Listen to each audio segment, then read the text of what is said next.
श्री गणेशाय नमः।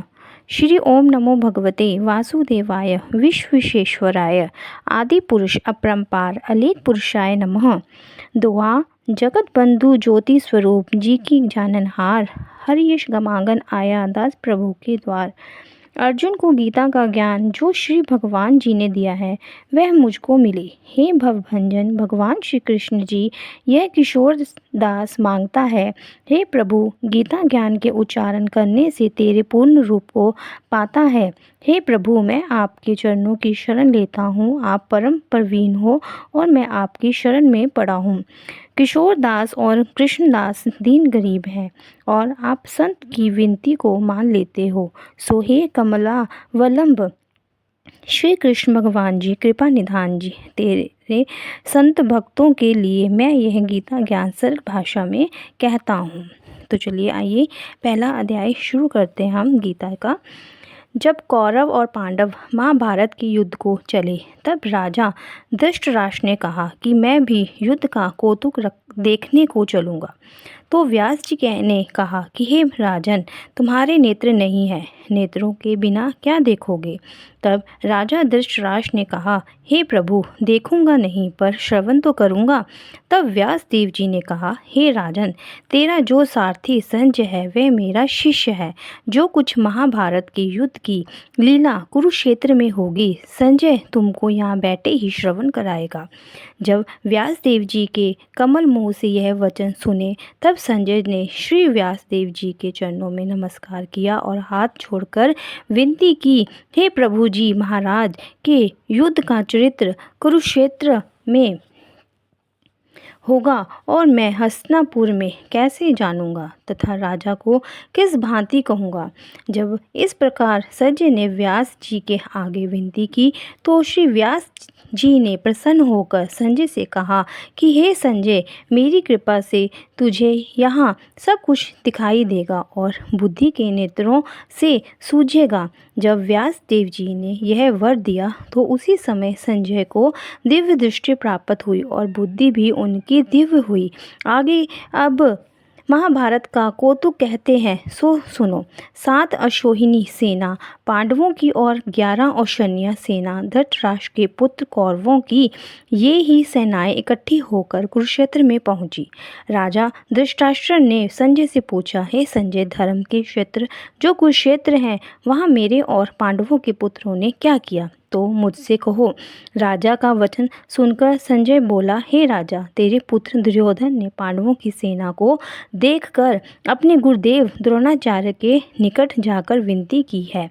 आचार्य, देखो तो पांडवों की सेना का समूह और सेना की पंक्ति कैसी भली भांति बनी है। और द्रुपद का पुत्र धृष्टद्युम्न जो तुम्हारा शिष्य है कैसा बुद्धिमान है, जिसने पांडवों की सेना की पंक्ति कैसे भली भांति बनाई है। और जो पांडवों की सेना के मुख्य योद्धा हैं उनके नाम दुर्योधन द्रोणाचार्य को सुनाता है। इस सेना में गदाधारी भीमसेन, धनुषधारी अर्जुन और राजा युयुधान, राजा विराट, राजा द्रुपद, महारथी धृष्टकेतु, चेकितान और बड़ा बलवान काशी का राजा और पुरुजित, कुंती भोज, मनुष्य में सर्वश्रेष्ठ शैव्य युद्धामन्यु और विक्रांत, बड़ा बलवान उत्तमौजा, सुभद्रा का पुत्र अभिमन्यु और द्रौपदी के 5 पुत्र सभी महारथी हैं। अब दुर्योधन अपनी सेना के मुख्य योद्धाओं के नाम और बाल सुनाता है। हे आचार्य जी, जो मेरी सेना के मुख्य योद्धा हैं ब्राह्मणों में श्रेष्ठ द्रोणाचार्य जी, उनके नाम सुनो। प्रथम तो आप और भीष्म जी, कर्ण, कृपाचार्य जी, समिति जय, अश्वत्थामा, विकर्ण और भूरि श्रवा, जय द्रवद आदि से लेकर और भी योद्धा हैं जिन्होंने मेरे निमित्त अपना जीवन त्याग दिया है और जो नाना प्रकार के शस्त्र धारण करने वाले हैं, युद्ध करने में बड़े चतुर हैं। हमारी 11 औशन्या सेना है और पांडवों की सेना 7 औशन्या है। हमारी सेना के अधिकारी और रक्षाकर्ता भीष्म है और पांडवों की सेना का अधिकारी और रक्षाकर्ता भीमसेन है। जब दुर्योधन अपनी सेना से कहने लगे, जितने तुम हमारी सेना के लोग हो सो सभी विषम को रक्षा करने वाले हो। अब जितने शस्त्र आने के मार्ग हैं उन सब मार्गों से विषम की रक्षा करो। दुर्योधन के मुंह से विषम आदि योद्धाओं ने यह वचन सुनकर उसको प्रसन्न करने के लिए कौरवों में जो बड़े युद्ध विषम पितामह हैं उन्होंने प्रथम सिंह की तरह गरज कर अपना प्रतापवान शंख बजाया।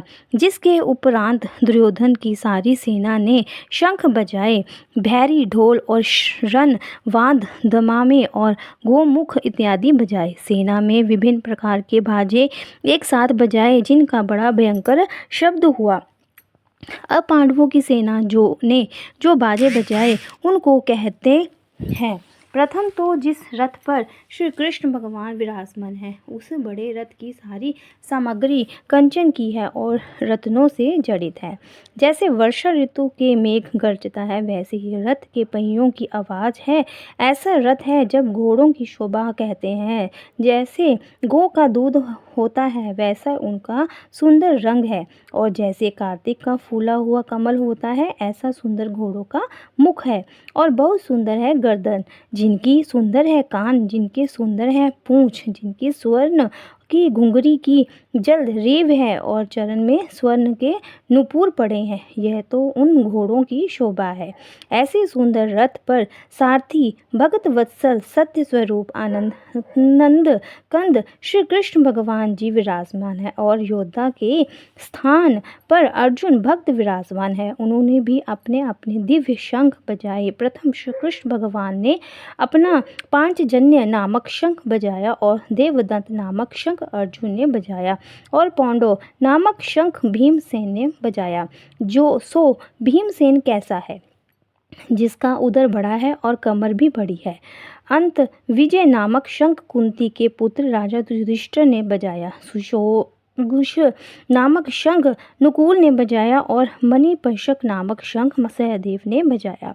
बड़े धनुष के कारण करने वाले काशी के राजा ने अपना शंख बजाया। महारथी शिखंडी जी ने शंख बजाया और धृष्टद्युम्न ने भी बजाया और राजा विराट ने भी अपना शंख बजाया और अजित जो किसी से जीता ना जा सके ऐसा जो अत्यधिक यादव है उसने भी बजाया और राजा द्रुपद ने भी बजाया और द्रौपदी के पांचों पुत्रों ने भी बजाया और जितने भी पांडवों की सेना के राजा थे सब ने शंख बजाए और महाबाहु सुभद्रा के पुत्र अभिमन्यु ने भी बजाया। इन सब ने अपने भिन्न भिन्न शंख बजाए। उन शंखों के शब्द को सुनकर धृतराष्ट्र के पुत्रों के हृदय विदीर्ण हुए अर्थात हृदय फट गए, धरती और आकाश नाद से भर गए। इसके उपरांत धृतराष्ट्र के पुत्र की सेना अर्जुन ने देखी।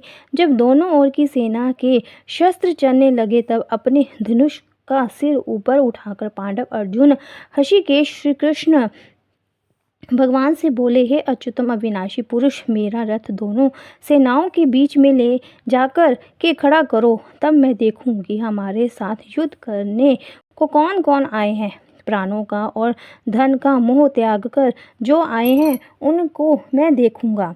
संजय वाच संजय राजा धृतराष्ट्र ने बोला, हे कि राजन ऋषिकेश श्री कृष्ण भगवान से अर्जुन ने जब यह वचन कहे तब भक्तवत्सल गोविंद ने घोड़ों को हाँक कर अर्जुन का रथ दोनों सेनाओं के बीच भीष्म और द्रोणाचार्य के सन्मुख ले जाकर खड़ा कर दिया। भीष्म द्रोणाचार्य की दाईं बाईं तरफ और भी योद्धा थे। तब श्री कृष्ण भगवान अर्जुन ने बोले, हे अर्जुन, तेरा रथ मैंने कौरवों की सेना के सन्मुख खड़ा किया है, इनको देख। तब अर्जुन ने कौरवों की सेना में बहुत युद्ध देखे, उनके पितामह देखे, गुरु देखे, मातुल मामा देखे, पुत्र देखे, पौत्र देखे, सखा देखे, ससुर और मित्र देखे। इन दोनों सेनाओं में अपने ही कुटुंबी देखकर अर्जुन को बहुत दया उपजी। तब अर्जुन दुख के साथ ही श्री कृष्ण भगवान से बोले, है अर्जुनोवाच। अर्जुन श्री कृष्ण भगवान से कहने लगे, हे कृष्ण भगवान, इस सेना में मैंने सब अपने भाई बंधु कंटुबी ही देखे हैं। जो योद्धा रण में आए हैं उनको देखकर मेरा मन बहुत दुख पाता है। मेरा मुख सूख गया है, मेरा शरीर काँप रहा है और सब शरीर में पसीना आ गया है। मेरे रोम खड़े हो गए हैं और गाढ़ी धनुष मेरे हाथ से गिर रहा है और त्वचा जल रही है। मैं खड़ा भी हो सकता और मेरा मन भी भ्रम में पड़ गया। और हे केशव, मैं शकुन भी बुरे देखता हूँ और मैं ऐसा निमित्त भी नहीं देखता। वह विपरीत युद्ध है। हे केशव जी, इस युद्ध में भाइयों को मारने में अपना कल्याण भी नहीं देखता। श्री कृष्ण, मैं अपनी जय भी नहीं चाहता और मुझको राज्य की भी इच्छा नहीं है और ना सुख की है। हे गोविंद, ऐसा राज्य किस काम का है और राज्य के भोग किस काम के हैं जिनके सुख के निमित्त कुटुंब के लोगों को मार कर राज मिलेगा। वहाँ सभी कुटुंब के योद्धा लोग प्राण और धन के मोह को त्याग कर युद्ध के निमित्त खड़े हैं। सो यह कौन कौन है? गुरु हैं, पितामह हैं, पुत्र हैं, तात हैं, शवसूर हैं, पौत्र हैं, साले और संबंधी हैं। हे मधुसूदन, इनको मारने की तुझको मुझको इच्छा नहीं, इन पर मुझको बहुत दया आती है। हे धरती के धारनहार श्री कृष्ण भगवान, मैं इनको मारकर त्रिलोक का राज्य पाऊँ तब भी मैं ना मारूंगा। भूमि के राज्य की तो बात ही कितनी है। जनार्दन की धृष्टाचार के पुत्रों को मारने से हमारा कल्याण नहीं किंतु उनके विपरीत होगा। इनके मारने से हमको बड़ा पाप लगेगा। यद्यपि यह महापापी भी हैं तो भी मारने के योग्य नहीं है। प्रभु जी, यह सभी पूजने योग्य हैं और भोग्य भट्ट है, मैं इनको नहीं मारूंगा। हे माधव, सज्जन भाई बंधु कुटुंब, इनको मारने से हमको कहाँ सुख कहाँ है, मुक्ति कहाँ। यद्यपि राजा के लोभ में इनकी बुद्धि भ्रष्ट हुई है। ये धृतराष्ट्र के पुत्र जो कुल नष्ट करने से दोष उपजते हैं और जो कुछ मित्र के साथ कपट करने से दोष उपजाते हैं, इनको नहीं समझते। सो क्या इनकी तरह मैं भी नहीं समझता। जो कुल के नष्ट करने से पाप लगते हैं उन पापों को भली भांति जानता हूँ। अब जो पाप कुल के नष्ट करने से लगते हैं उन पापों को अर्जुन भली भांति कहते हैं। हे जनार्दन, कुल का नाश करने से कुल के जो पुराने धर्म चले आए हैं उनका भी नाश होता है। कुल धर्म के नष्ट होने से कुल की स्त्रियां दुराचारिणी हो जाती हैं। जिन स्त्रियों के वर्ण संकर संतान अर्थात पराये पुरुष की संतान उपजती है, अब वर्णासकर संतान हुई तब पिंड और जल पितरों को पहुँचने से रह गया तो जिनके पितर स्वर्ग से गिर पड़ेंगे। इस कारण हे यदुवंशियों में श्रेष्ठ श्री कृष्ण भगवान जी, जिसने कुल को नष्ट किया उसने इतने पाप किए हैं जो यह सब पाप कुल की नष्ट करने वाले के सिर पर होते हैं। फिर वह मनुष्य उन पापों का फल क्या पाता है, सो सुनो। वह प्राणी सदा नरक भोगता है। न्याय शास्त्र में मैंने यह श्रवण किया है। जब अर्जुन पछताता है और हाथ को मलकर और फेर कर कहता है, हाँ हाँ देखो भाई, मैंने कैसा पाप का उद्यम किया था। राज्य सुख के लोभ निमित्त अपने कुल का नाश करने लगा था। अब मैं अपने हाथ में शस्त्र न पकड़ूंगा और राष्ट्र के पुत्रों के हाथ में शस्त्र होंगे और मैं उनके सन्मुख हूँगा। वह मुझको मारेंगे, इससे मेरा कल्याण होगा। संजय वाच। संजय धृतराष्ट्र ने कहते हैं, राजन, अर्जुन ने यह वचन कहा, धनुष बाण हाथ में छोड़ दिया और शोक में मगन होकर बैठ गया।